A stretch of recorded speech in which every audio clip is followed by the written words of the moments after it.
Hello Java enthusiasts, welcome back. Today let's unravel a classic Java snippet, that is public static void main string array args. Sounds a little bit complicated, right?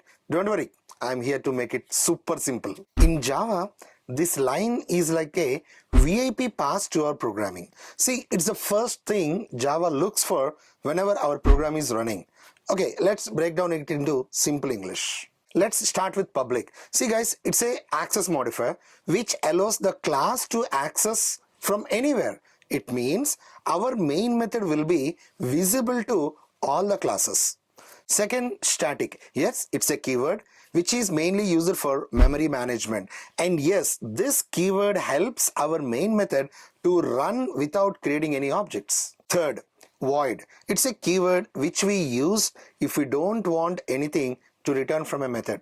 And fourth one is main method. Come on, it's a default signature defined inside JVM. Whenever we are trying to run a Java file, first JVM looks for main method. Do you know what? Without writing main method, we will not be able to run our program. And fifth one is string array args.